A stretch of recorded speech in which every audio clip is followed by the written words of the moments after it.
everyone. Sam Shaw here, founder of Wall Street Mastermind. Excited to be back today with another client interview for you guys. Today, I'm really excited to have Mark on with us. Mark is one of the very exceptional students that we've worked with, had the pleasure of working with over the last 6 months-ish or so. And he just finished going through his summer 2026 recruiting process and was very successful, got an amazing offer, which I'll let him tell you about himself.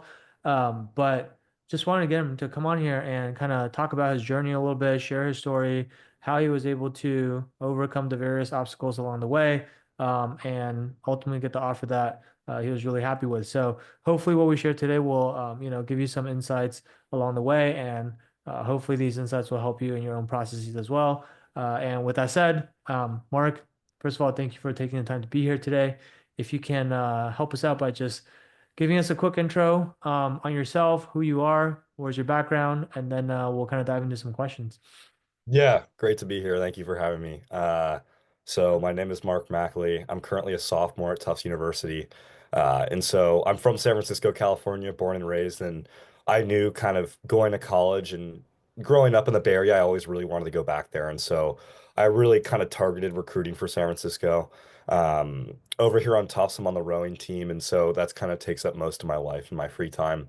And the process was definitely really challenging, but it was really great to go through it. I think that I learned a lot from it. But yeah, I think that, sophomore Tufts University from San Francisco, California on the rowing team. Where in San Francisco are you from? Just curious. I live in the Castro, Noe Valley area. Oh, no way. So yeah, I I'm in the proper. When I graduated in '08 from Cal and moved to SF, my first apartment with I lived with like four other guys, buddies from college, was in the Castro, actually. Oh, no way. That's Yeah. awesome. I'm trying to remember what's the street name. I can't remember the street name because it was so long ago. That's how old I am. Oh, Corbett Avenue. Um, Oakland Avenue. yeah. Awesome.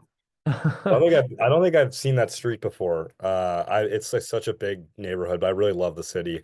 I Yeah. think it's such a like a unique, it's really unique compared to New York City. I think that I'm more of a person that, I love to be in nature. I love to ski. I love to mountain bike and really, immerse myself in nature. And I really didn't think I wouldn't have that opportunity in New York City. And I think, being close to home and you get to be in a great city, but also, it's super well positioned within the banking space, specifically within tech and healthcare. And so, I'm really fortunate that I grew up in San Francisco and then somehow became interested in banking and wanted to go back.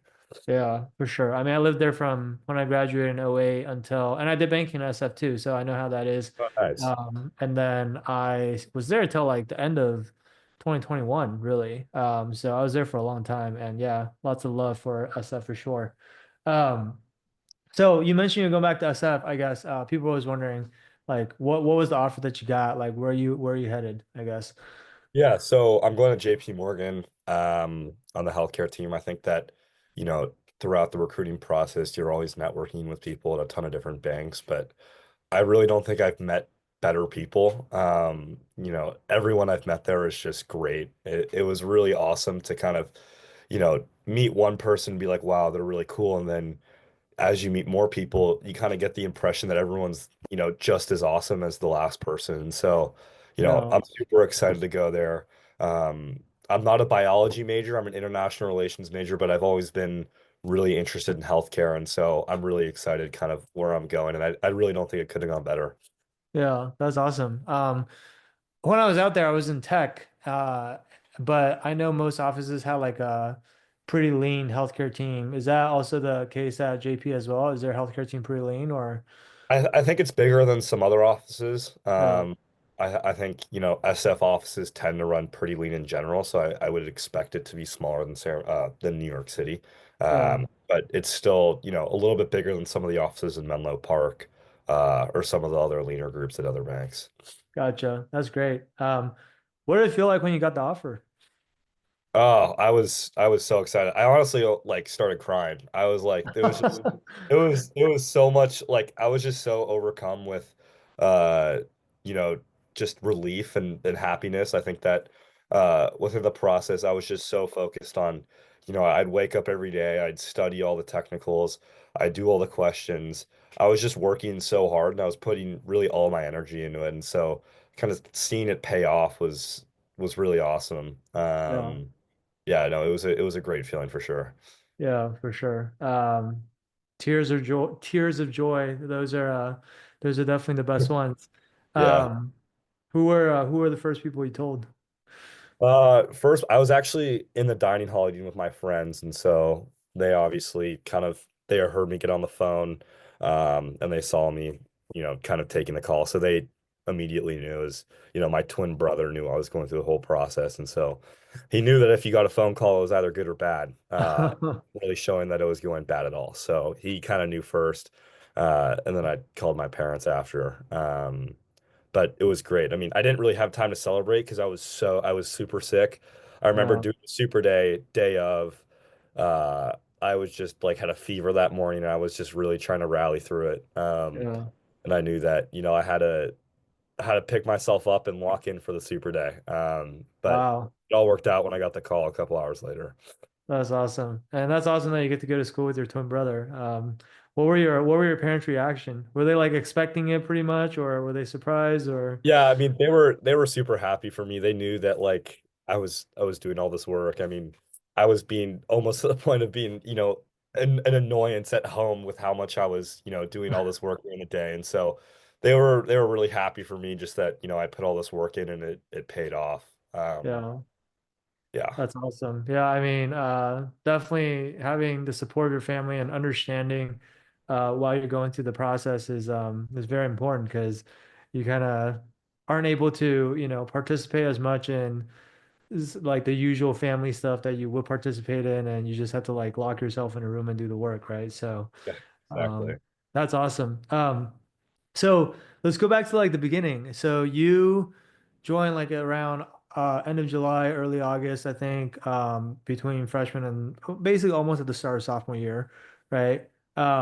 Prior to that, well, I guess like how early on did you know you wanted to pursue banking? Was that during freshman year? Was it, when did Yeah. you So decide? I hated banking my freshman year. I was like so anti. I really didn't.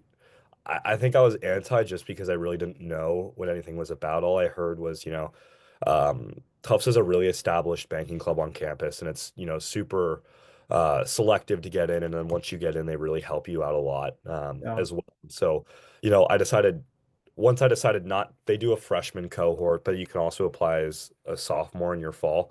And so I decided not to do the freshman cohort. And after that, I was like, you know what, like, I think, I'll take the semester off and I don't think I want to do banking, but I'm sure if I come back to it, I can always make that decision my sophomore year and then kind of rolling into my internship. mm, I really realized that with banking was a space that I wanted to be in. And so I decided kind of over the summer, after, having conversations with people and learning more about what it was, I really discovered that banking was something for me. And I think that, it was something that I actually would have enjoyed. And so, you know, that's kind of how I got involved with Wall Street Mastermind. And then I decided, I applied and then I was fortunate enough to get accepted into the club on campus. yeah. And those two kind of things uh, really were the catalysts for me getting involved and really diving in headfirst into the process come August and September. That's awesome. I don't know if you know, but there have been several other people from that club that have been in Wall Street Mastermind, including some people that are like you know exec team and things like that. So pretty familiar with that club. It's a great club. Um, so what I guess what so that summer then you talk to a bunch of people, you decide yes, banking is what I want to pursue. Um, it sounds like maybe up to that point, you probably hadn't done much prep at all yet, right? Or like you just started to network a little bit to learn more about the industry, basically. Would you say that's kind of accurate? Yeah, I would say it's accurate. I mean, I feel like I've always kind of had a handle on, you know, presenting myself through stories and talking to people. Um, just because I feel like, I don't know, that's something I've always been fairly good at, but technically I really didn't know anything. Yeah. And so that was kind of, I was like, all right, well, now I actually got to do the work. And I was really stressed just because, Tufts is not a finance school. Um, I'm doing a minor in finance, but, you're really not learning those courses. and you're not taking those courses, and so you really have to learn everything outside. Yeah. And that's kind of how and why I decided to seek help outside of school.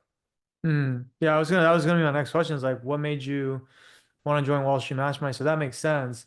I guess in terms of like, so it sounds like you wanted to find a way to be able to get stronger on the technical side, since that's not really offered at, I mean, because your school is pretty much a liberal arts school.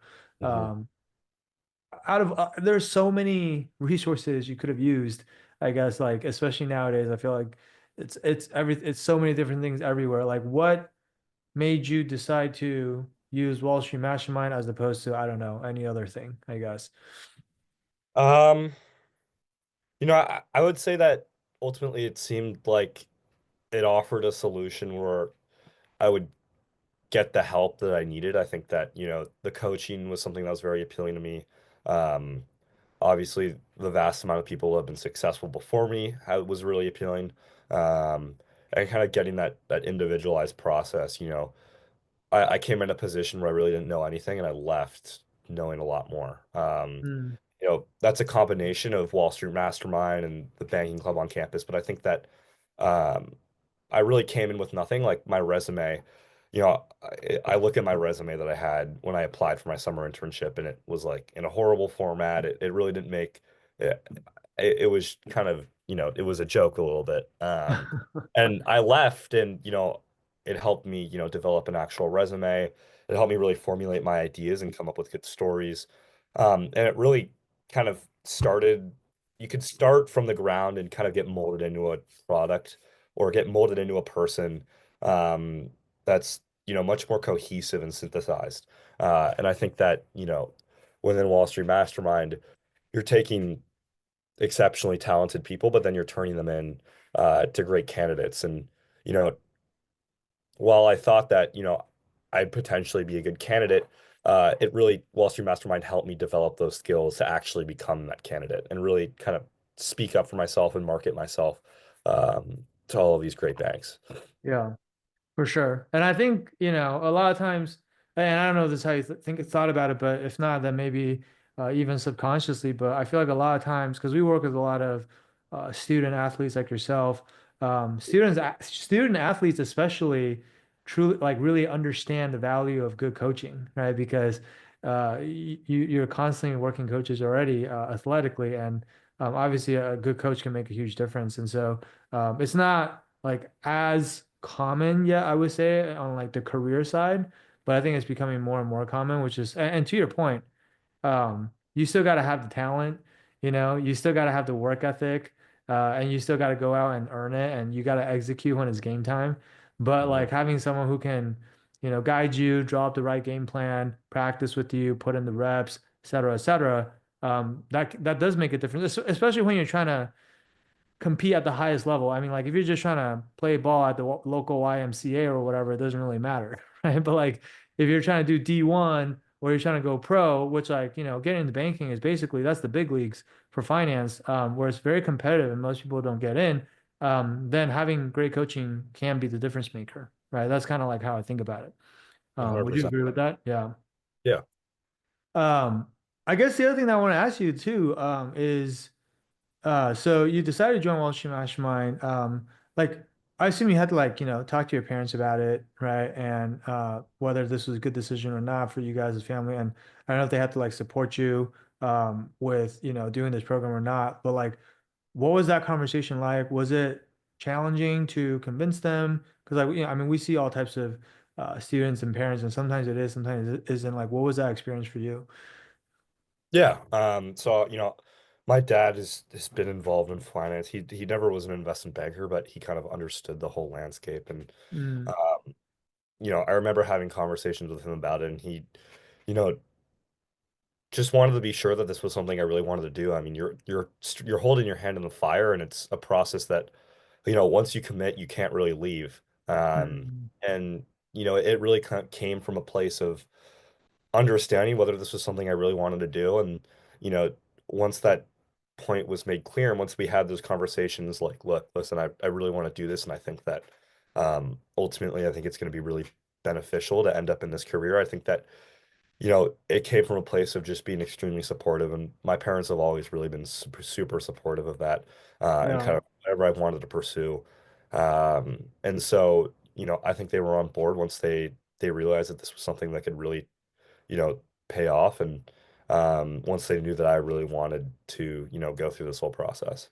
Yeah, that's awesome, man. I mean, again, like I said, it's huge when you have just a supportive family. Like it goes a long way. I mean, not just in recruiting, but in everything you do. And so that's awesome to hear. So okay, now you come into the program. Basically, it's like at the start of sophomore year, and you know that summer 2026 recruiting is basically going to start, that very same semester. I mean, later on, but basically towards the end of that fall semester. So obviously you get to work, right? What were some of the things that you started working on? I mean, you kind of talked about the resume earlier already, but what were some, and obviously that went through a big transformation, it sounds like. What were some of the other things that you feel like it's like really made a big difference for you when you think about like this was me before and then this is me now, where were some of the biggest growth areas for you, I guess? Yeah, I think the biggest growth area was really learning how to network properly and, become a professional in that regard. Mm, The technicals were a big component. I was, meeting twice a week for 75 minutes with my club, and then outside I was doing all the technical work. But I think, the biggest change is really learning how to communicate and, professionally and along those lines, networking with the right individuals. I think that people always really are always like networking, networking, networking, and it's so important. But I really didn't understand why it was so important before I started this whole process.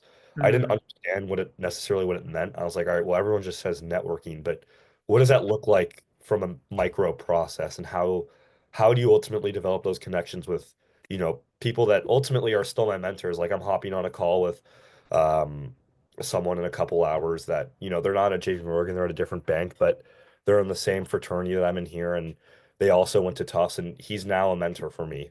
Um, mm, and I think that ultimately that's kind of been the biggest change for me is really learning how to communicate, um, with some of these super highly regarded professionals, yeah. um, and learning how to develop those relationships. Yeah.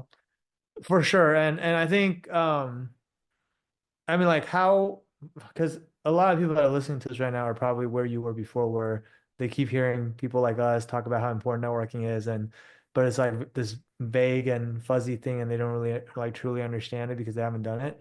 Um how much networking did you really have to do, I guess? All right, so I'm gonna be a little bit honest here. I fell pretty far short of what the whole like 500 emails or like the 100 emails a week. I tried really hard, but it was really hard for me to find enough people to reach out to, Yeah. especially because I was worried about reaching out to people at the same bank. And so what I Yeah. really prioritized was, while volume is still an incredibly important thing in networking, like you got to get those emails out so that people Yeah. respond. The biggest priority to me was, finding people that I have things in common with that I can actually develop a relationship with. I think that, I wasn't shooting out blind emails left and right to random people that were never going to respond to my emails. I really, you know, while my response rate still wasn't 100%, I really wanted to find people that I could develop a great relationship with. And I think that Yeah. that's what I prioritize. So I spent a lot of time, instead of spending time sending out mass emails, I spent a lot more time researching and looking for the right people to reach out to that I could see myself, Mhm. being a mentee of, future in my career, and then Yeah. crafting personalized and emails to those bankers, um, so that ultimately they would respond and we could develop a relationship. Yeah. Ultimately, you know, it is kind of a process where it can feel ultimately sometimes like there's like this weird thing where you're reaching out and there's like this unspoken understanding that you're reaching out for a referral. But Yeah. ultimately, I really wanted to prioritize just building relationships with people. And, whether I got the referral or not, it was more about, you know, developing relationships so that I could become closer to these people and, get great advice. And I Yeah. think that, looking at networking from that perspective became incredibly rewarding because, whether or not they were helping me in the process outright, I was still getting advice and relationships that ultimately, would really help me in the process. Mm, whether or not that be a referral. yeah. That is such a good point. I mean, a couple of things I want to kind of call out there for people about what you just said, which is one, there's multiple ways to skin the cat, right? Like there's not a lot of people, they kind of go for volume, but obviously that's less personalized. And then you took the opposite approach of going for quality as opposed to quantity. And there's pros and cons, obviously, like, the benefit of not personalizing and going for volume is it's probably more efficient and takes less time. Whereas like I don't know how much time you spent researching every single person that you reached out to, right? But then on the flip side, I'm sure you got a much higher response rate than the people who just went for volume and sent a cookie cutter template to every single person because they didn't really do any research on them, right? So I think like both I have seen both ways work. It really just comes down to like what your preference is and then also sometimes like how much time you're willing to invest into it, right? And it sounds like Totally. yeah, you were willing to do a lot more like manual work, which is great as long as you have the time to do that. And obviously in the end, you got the result that you wanted. And so that's amazing, right? I Mhm. think the other thing too is uh, and you mentioned, your response rate was 100%. I just want to let people know it's never 100%. It's never even close to 100%. Not even So close. Wasn't even yeah. close. Yeah. Even if you personalize the hell out of every freaking email, like it doesn't matter. You'll never. Yeah. I was No, I talking with remember like, like, yeah, I remember like making these super personalized email. I'm like, all right, like this one is gonna be the one, like they're gonna respond. Spent a ton of time on it. I'm like, damn, they didn't respond, A little bit of a stinger, but it was good, just kind of, hearing your feedback talking about it is always like the next email with no response is just one step closer to getting a response. Yeah, Um, for sure. Using that mindset, it really kind of helped me um take some of the bite of not getting a response out of it. And I mean, the way I always explain is like, think about baseball players, if you bat 300, you're in the Hall of Fame, like most people bat 200 or 250, like nobody bats 1,000. Right. So it's kind of the same idea here, So like having the right expectations is important. Like bankers are super busy. Sometimes you can write the best email in the world and they're just too busy to respond. Maybe or they saw it and they're like, oh, this is a nice email. I'm gonna respond to this market later. And then they like get back to their work and then, 24 hours later, your email's on like the fifth page of their inbox and then out of sight, out of mind, or out of mind, out of Yeah. sight, or whatever, right? So like so like that's what happens. And so but I think that's great that you took so much time to personalize everything. I guess one question I did have for you on that, um, how did you go about, because I think this is what people are wondering too, how did you go about finding people that have commonalities with you, or like what type of commonalities are you looking for? How do you find these people? And then like what's an example of like how you would personalize these emails? Because I think if we could share an example of something like that, I think that will give people some inspiration for what they could do too. Yeah, finding people. Obviously, LinkedIn's a big resource. The NestCat community is great. It's full of people that really love to help each other. If you're within that cohort of 9 schools, everyone is incredibly helpful, I would say. But along with that, I was looking for other NESCAC athletes, and so other people have kind of gone through that NESCAC athlete process and understand and know what it really means to be a NESCAC athlete. Yeah. Um, and then And I'd just so also people know, what's NESCAC for people that the don't know. NESCAC is the New England Small College Athletic Conference, and so Amherst, Williams, Bowdoin, Bates, Conn College, Trinity, Middlebury, Wesleyan, and Tufts. Um, Yeah. and so that cohort of 9 schools are smaller liberal arts schools on the East Coast. And they're all pretty connected as it's the athletic conference and you really play them the most. Yeah. And you celebrate, we all have friends at some of those other schools. And so it's a Yeah. pretty tight community.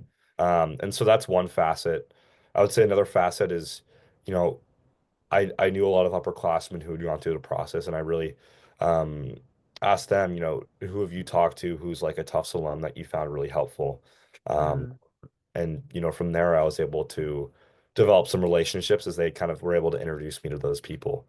Um, I would also just kind of search up for, I co-founded, I was one of the people that helped co-founded a business fraternity on campus this semester. So we brought Alpha Kappa Psi on campus. Oh, Uh, no way. I was an I know alpha. you're an Alpha Kappa Psi, right? Uh, Yeah. Yeah. Awesome. I guess we're brothers. Yeah, yeah. So when I was going through that process, it was, I found a couple of other people that were in AKSI that I could reach out to, Yeah, and they were pretty helpful as well. So really just finding those commonalities, whether it be they grew up in San Francisco, they were NESCAC athletes, they went to Tufts, or they were in Alpha Kappa Psi. Those were kind of the big ones I looked for. gotcha. And then you would just highlight those commonalities in your email, basically. Is that the Yeah, gist of it? yeah. I mean, I would highlight those commonalities and really find some common ground. I think that people are much more receptive to reaching out if they know that, you're pretty similar to them, I would say. Thousand And they percent. know that they can build a relationship with you. Really the biggest thing here is your relationship building. They really owe you nothing.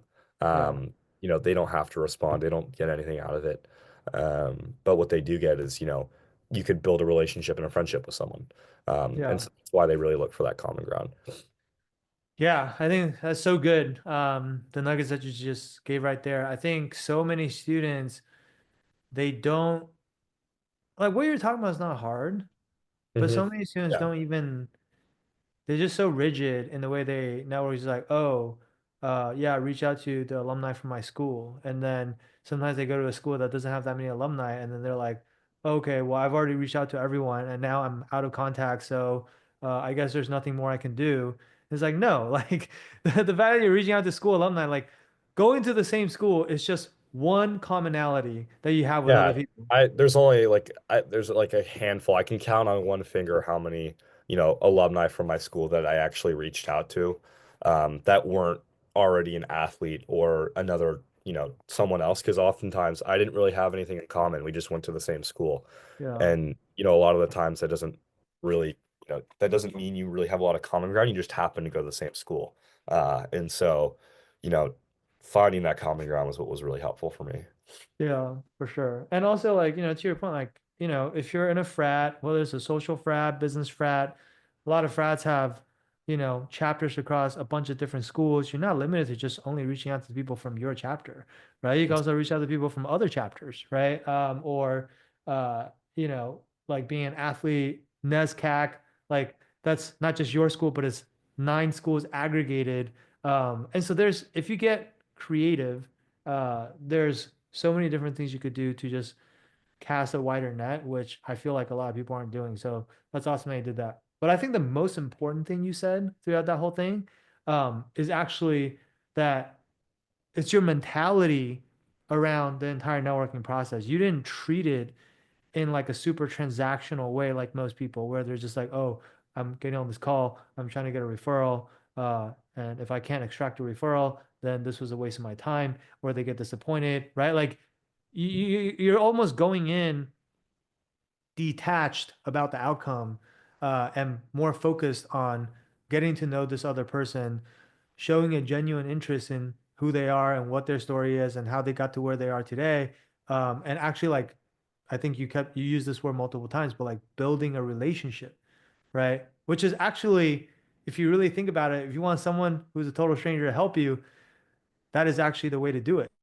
Right? Yeah, Because if they exactly. don't if they don't if they don't feel like they like you, um, like you said, they don't owe you anything, and they don't have to do anything to help you. Like it's not like you can force them to help you. They have to want to help you, right? Um, Definitely.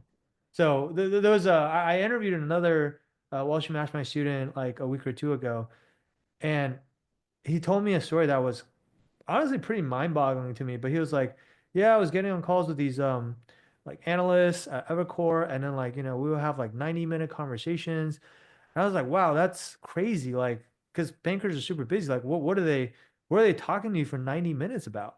Because usually these calls are like 20 to 30 minutes, right? Yeah. And he was like, no, like, for example, I was talking to this girl and, I was looking at her LinkedIn profile beforehand, and, she had at one point was training to become like an Olympian, like Olympic athlete. I don't know in what sport.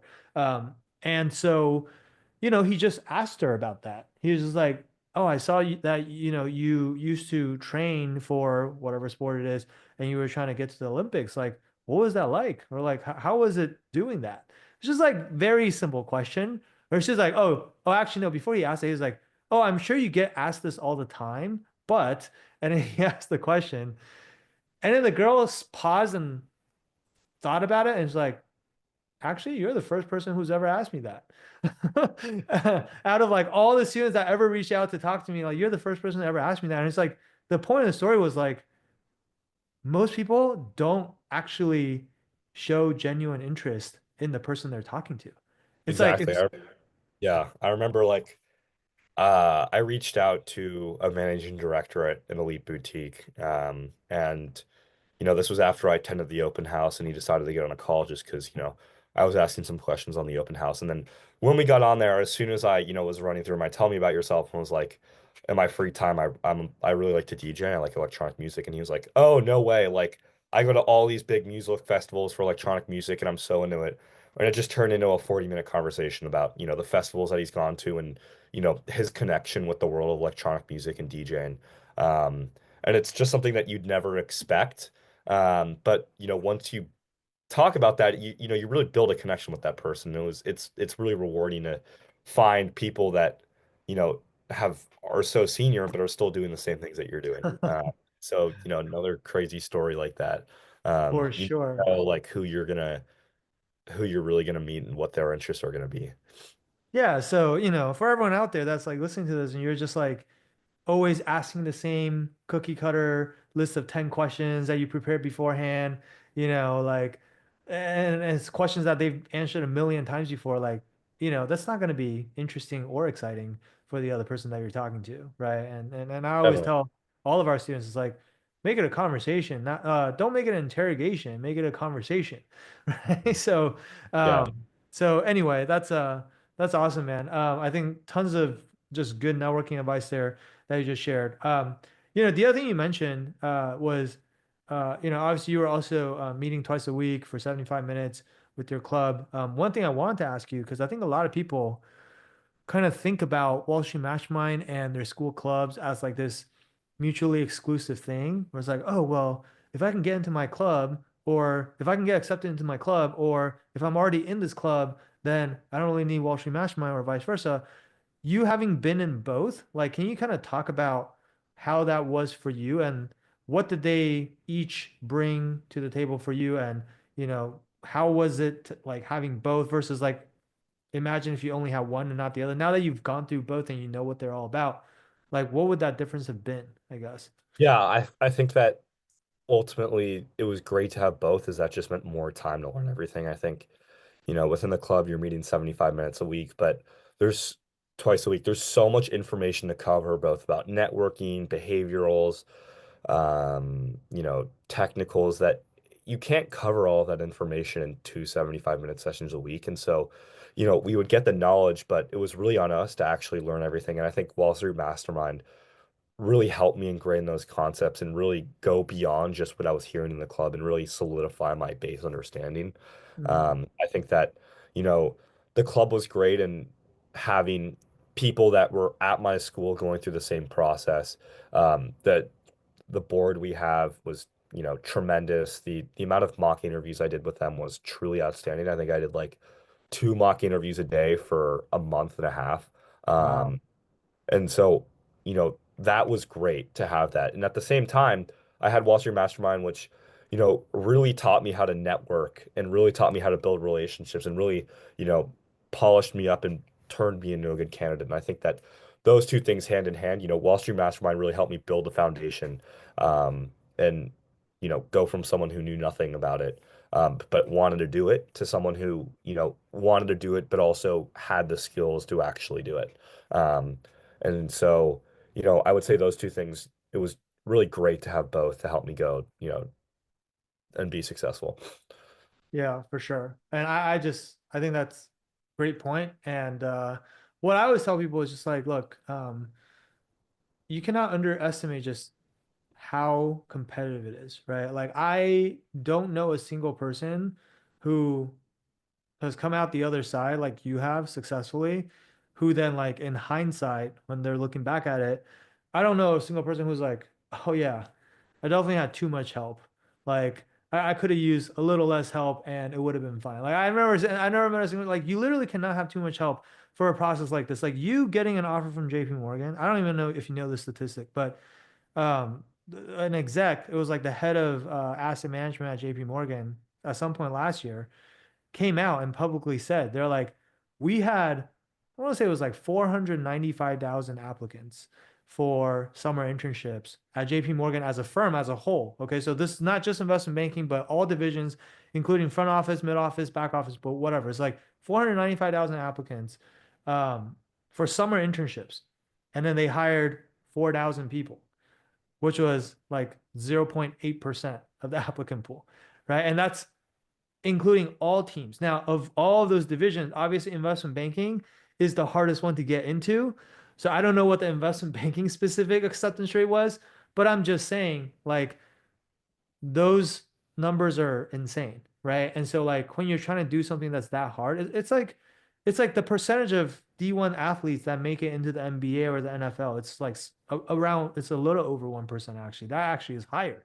And so like no nobody can sit there and just nobody should sit there and be like super overconfident like oh yeah I don't need this I don't need that. It's just like no, you want to, well, as long as it's within your means, you should do everything you can to maximize your chances, maximize every advantage you could possibly have because it's just that competitive, you know. Definitely. uh, Yeah.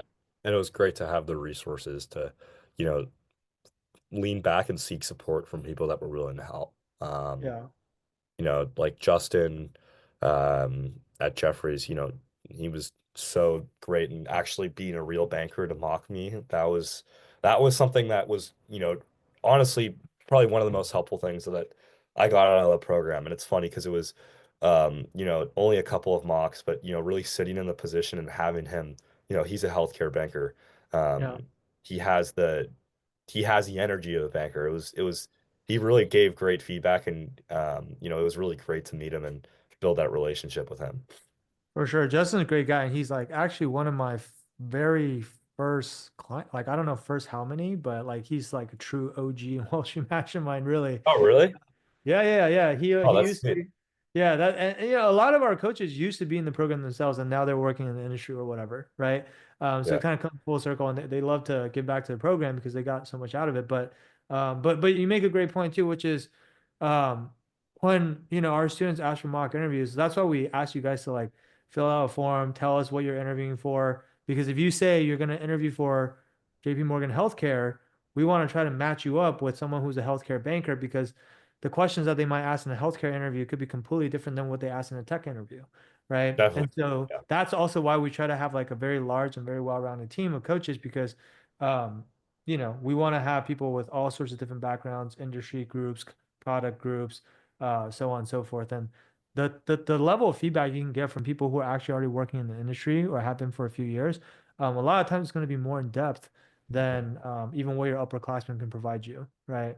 Although 100%. like both are great, you should do as many mock interviews as you can with whoever you Yeah. get, right? The mock interviews were probably the biggest thing that helped me get over the line. I think, you know, learning the information is one thing, but actually being able to apply it in an interview session is more important. And that's really how you learn to formulate your answers, both, behaviorally and technically. For sure, for sure. I guess one last question for you, man, and then we can, wrap it up. But like, I always like to end on this question, which is, now that you're on the other side of this process, you've come out successfully, what is your best piece of advice that you have for people who are, either still going through recruiting or maybe they're about to go through it, but they haven't yet? This could be something that you just figured out on your own along the way through lots of trial and error, or it could be something that maybe someone else gave you this advice and it was really an aha moment for you. Like, is there anything like that that you want to kind of share and pass down to other people? Yeah, definitely. I think there's one big thing I want to say. And, I think the investment banking recruiting process has become so challenging and so competitive, and everyone's working really hard. I think, everyone is really focused on the technicals. And as they should be, there's a lot of modules on technicals. That's kind of the biggest thing that people prioritize. It's like technicals, technicals, technicals. But they only check the box. They don't get you over the line. I know a lot of people that are way better technically. They could, do three paper LDOs by the time I could do one. And they're, you know, quite frankly, like machines, and I don't understand how they can do it. It's really impressive. But what what gets you what gets you an offer isn't technicals. And oftentimes people really think that it is. It's not. What gets you the offer is really, being someone that people would want to work with. It's, prioritizing building relationships over getting referrals. It's, networking with people to actually become a mentee. It's going to interviews and really developing relationships with your interviewers and coming across as someone that, you know, is a nice, hardworking, well-rounded person. That also happens in other technicals. Obviously, it still needs to check the box, and Yeah. getting them wrong will not certainly not help you.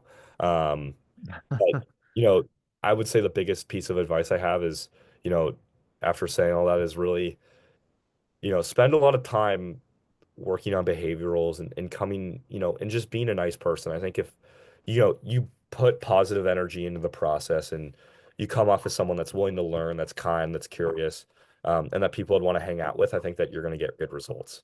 Yeah. And I would say that's kind of the biggest thing that I would say. And that's what helped me the most. Yeah. And I couldn't agree more. I feel like you sound exactly like me when I try to tell people exactly what you said, which is because there's the vast majority of people out there over-index when it comes to their prep time and how they allocate it. They over-index so heavily to the technicals, and then most people barely spend any time on the behaviorals, or they think like, oh, behaviors are easy, just like talking about myself, right? Like I'm a sociable guy. I know how to talk about myself. I can do that in my sleep. I'm not even gonna like think about it. Um, it's not that simple, right? Yeah, And if anything, on a technical side, like you said, is check the box. Like most people, by the time you get to a super day, they're gonna know roughly the same amount of technicals as you. Like most people don't get that far knowing nothing, right? So it's like a DCF is a DCF is a DCF. No matter who you ask, like your DCF answer is probably not going to be that different from the next guy's DCF answer. So like exactly. that's Yeah. that's not how they're going to decide who to hire. But the thing that will be really different is like if I say, "Tell me about yourself, Mark," your story is going to be completely different from the next guy's "Tell me about yourself," and yours could be a lot better or it could be a lot worse, right? And that is where you can have a lot of variance, and that's how you set yourself apart, either in a good way or in a bad way, And when right? these people come together and make decisions at the end of a super day or whatever the interview may be, it's always going to be like, all right, well, who did you like the most? Who had, who seemed like the person that you'd most want to work with? And it's like, all right, we like this person the most. Did they do their technicals right? Yes. All right, check the box. They are the best person that they would want to work with. And I think that, that's the feedback that's most important. The technicals get you into the conversation. Your behaviorals get you the job offer. And that's what I would say is, really important. Yeah, and I can't tell you how many times, because I have visibility into this because we work with so many students. I can't tell you how many times students in Welsh and Mastermind have come back and told us, ooh, like I messed up on one or two technical questions. Like, am I gonna be okay or am I screwed? And then like, a day or two later, they come back like, oh my God, I got the offer or whatever, right? It's like I see that so often. It's like people think like, oh, if you just mess up on a single technical, like you're doomed. And it's like, no, if your behaviors are really good and they really like you, guess what we do when we like someone? We make excuses for them. Like if, oh yeah, he messed up on that technical, but like it's not a big deal because blah blah blah blah blah. I'll just make up some excuse, right? If I don't like you, I don't really care if you get every single technical question right. I'll just be like, yeah, this guy's a douche. He thinks he's the shit. He's so full of himself. He's not a good cultural fit. Whatever. I can make up whatever reason I have to just ding you, right? And then that'll be the end of you, right? So that is literally just how human psychology works. It's like we will go to bat for people we like, and if we don't like someone, then nothing else really matters, Hmm. right? So that's great advice, man. So thank you for sharing that. Look, we're running out of time, but guys, for those of you who are still with us and listening to this, if any of this resonated with you, if maybe you also go to a school where there's not a lot of finance classes, maybe you're in a liberal arts school, or maybe you just are starting out, you haven't done that much, but this is what you want to do. Banking is a career you want to pursue. You're serious about it, and you want to put in the work, but you just want as much guidance as possible, um, to just help you like maximize every advantage you could possibly get, and also like remove all the trial and error. Because quite frankly, banking recruiting is really hectic. It's on a very accelerated timeline. You don't really have any time to waste, especially if you want to get a top offer like JPMorgan. And so, like, if that sounds like you, then I want to encourage you guys to reach out and schedule a call with our team. You can do that by going to www.wallstreetmastermind.com/apply. The street is abbreviated to ST, so it's wallstmastermind.com/apply. And we'll get on. We'll talk to you about your situation, learn more about where you're currently at, where you're trying to go, what type of firms do you want to work for, what are some of the challenges that you feel like you need help with, and then based on what you tell us, we'll help you map out kind of a game plan of how we think we might be able to help you. If we can help you, we might not be able to, by the way. Okay, we can't help everyone. Like some people, we talk to them, we're like, probably not the probably not the right program for you. But assuming we actually can help you, we'll let you know like how we think we can do that and what that might look like. Um, and then like we'll just get to work, right? So or you could take what we give you and like go back and try to implement on your own or whatever. Like either way is fine. So if that sounds of interest to you guys, feel free to reach out and schedule that call. But otherwise, Mark, I want to thank you so much again for spending an hour of your time with us, sharing your story. It was super insightful, and I think we gave people a lot of really really good advice that they can, kind of incorporate into their own processes, whether it's on the networking side, whether it's on the interview prep side of things. And so, yeah, I appreciate you for doing that. And huge congrats again on just an amazing offer. And I'm super happy for you that you get to go back home and be in SF and also work for, one of the best banks in the world. So excited to see what you do, both this upcoming summer and beyond, really. Awesome. Really appreciate it. Thank you. Yeah, absolutely. All right, guys, we're gonna wrap it up here. Thank you guys for tuning in. We'll be back with more of these for you guys in the near future. And until next time. All right, cheers.